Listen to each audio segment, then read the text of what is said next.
The Ren and Stimpy Show, also widely known as Ren and Stimpy, is an American animated television series created by Canadian animator John Kricfalusi for Nickelodeon. After Kricfalusi was approached by Nickelodeon to create a show for them, he came up with 3 shows, among which was a show called Our Gang. It's a show parodying different cartoon genres. Ren and Stimpy were pets belonging to one of the children in Our Gang, used to poke fun at the cat and dog genre. Vanessa Coffey, the vice president of animation production at the time, rejected the projects he presented, but she liked the idea of Ren and Stimpy getting their own series. So Kricfalusi began working on what would be the Ren and Stimpy Show, after his animated and enthusiastic pitch of the show, which, by the way, an animator noted that the way he delivered his pitch there was no need of storyboards, remarking that the creator's expressiveness drew the scenes for them. Nickelodeon was sold on the idea. Production for the Ren and Stimpy Show's pilot began in 1989 after the show was sold to Nickelodeon. The idea for the 2 main characters of the series came about whilst Kricfalusi was studying at Sheridan College in Ontario, Canada. Ren came from a postcard that Kricfalusi saw of a printed-on, Elliott Erwitt photograph, a chihuahua at a woman's feet wearing sweater called New York City, 1946. Whilst the inspiration of Stimpy came from a Tweety cartoon called A Gruesome Twosome, where the cats in the animation had big noses. The pilot for the series was shown at film festivals for several months before the show was announced in Nickelodeon's 1991 cartoons lineup. During the production of the series, Kricfalusi took inspiration from the Golden Age cartoons. For the series, Kricfalusi revived the storyboard-driven method that was abandoned by the animation industry for a script-driven method. The show had a lot of gruesome close-ups, its intense and specific acting, and strong character poses. All of which are inspired from Bob Clampett, an animator from the 1940s. The Ren and Stimpy Show premiered on August 11, 1991, alongside Doug and Rugrats. As a part of Nickelodeon's first 3 original animated series, known as Nicktoons. The series was infamous for pushing the boundary of what was accepted at the time with its dark humor, sexual innuendos, adult humor, violence, and shock value, which go against Nickelodeon's standards and practices.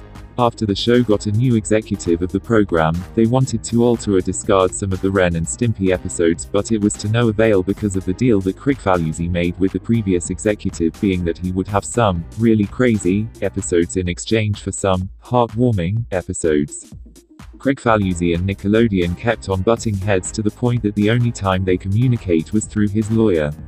Due to Spumco, Kricfalusi's animation company that was producing the show, not delivering the episodes on time. Which was in part to Nickelodeon examining the episodes to see if they fit the standard to be approved, and some of the times after the show is approved, Nickelodeon would withdraw their approval because they later found something they didn't like. After 2 seasons, Kricfalusi was fired from creating the Ren and Stimpy Show, but was offered the position of being a consultant of the show, which he refused. Production of the series was moved to Nickelodeon's newly made animation studio, Games Animation, which later became Nickelodeon Animation Studio. Bob Camp replaced Kricfalusi as director. And there was where the Ren and Stimpy Show lost its zest. You see, even though the Ren and Stimpy Show had a lot of dark humors and all the things it's been controversial for, being that it wasn't the norm at the time, it was well received by its audience. The show became the highest rated show for Nickelodeon. While Kricfalusi was working on the show, it was getting twice as much viewership than the other cartoons on the network at the time for its first season, and later averaging 3 times the viewership. It was the most popular cable TV show for some time, with several airings being the most watched scripted cable TV show in 1993 in the United States. The success of the show spawned copycats such as Hanna-Barbera's 2 Stupid Dogs and Disney's The Shnookums and Meet Funny cartoon show. The show was praised by the creator of The Simpsons, Matt Groening, calling it the only good cartoon on TV, other than The Simpsons. All the negatives that Nickelodeon hates, its unapologetic humors, not holding back in what it has to offer, made it what it is and gave it its cult following. At the launch of Nickelodeon's Snick, a late-night block for shows that appeal to both children and adults, the Ren and Stimpy Show was added to its lineup. Now under a new director, the show started to capsize. Season 3 through to 5 was considered a huge step down by fans and critics alike. The series came to an end on December 16, 1995, and I think we know the reason why. Sammy and Me, The Last Temptation, an episode from the final season, remained unaired. Until it was aired on October 20, 1996 on MTV, Nickelodeon's sister network. A spin-off version of the show, Ren and Stimpy, adult party cartoon, was created in 2003 for Spike TV late-night programming block by Kricfalusi. The series had a lot more adult themes, including female nudity and strong profanity, which gave the show a TVMA rating. Kricfalusi didn't hold back on releasing its banned Nickelodeon episode, entitled Man's Best Friend, that aired before new episodes debuted. Unlike the original series that Kricfalusi worked on, the spin-off wasn't critically acclaimed by fans nor critics. They didn't like what they were seeing. The episodes are considered, in my opinion, to be disturbing. Kricfalusi was also known for missing deadlines. Only 3 of the ordered 9 episodes being completed on time, with an additional 3 episodes in production at the time of Spike removing its entire animation block from its programming schedule. The cancelled series were subsequently completed and released directly to DVD in 2006.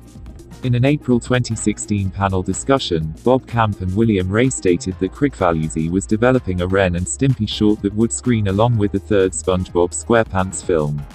Something Kricfalusi denied on Twitter. However, an animatic of the short was released as an Easter egg on the Cans Without Labels DVD in May 2019.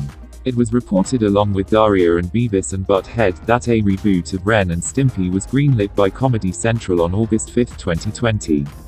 Kricfalusi was exempted from being a part of the staff working on the reboot series because of issues I will not be discussing in this video. He will also not be getting compensation from it. Initially, the series was supposed to be produced by Nickelodeon Animation Studio, but as of the writing of this script, the series production has been moved to Awesome Inc.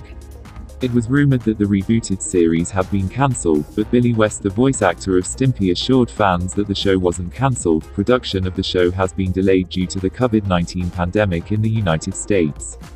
Now, without a doubt, the Ren and Stimpy Show has set a precedence of what cartoons are now. Without the Ren and Stimpy Show, we wouldn't have gotten cartoons like Beavis and Butt-Head, SpongeBob SquarePants, and Adventure Time. The Ren and Stimpy Show placed 31st in TV Guide's list of top 50 greatest cartoon characters of all time in 2002. The Ren and Stimpy Show came 12th place in Wizard, a magazine for comic book fans, by readers of the magazine as a part of its list of the 100 greatest toons ever as selected by the readers, in its October 2001 issue. Is there any fan of the series watching this video? If so, then before you go, let me get your thoughts on the potential reboot of the Ren and Stimpy Show by Comedy Central in the comments below. Do you think it will be as entertaining as it was in its first 2 seasons or not? Since Kricfalusi will not be a part of it, unload all your thoughts below. For now, thanks for watching.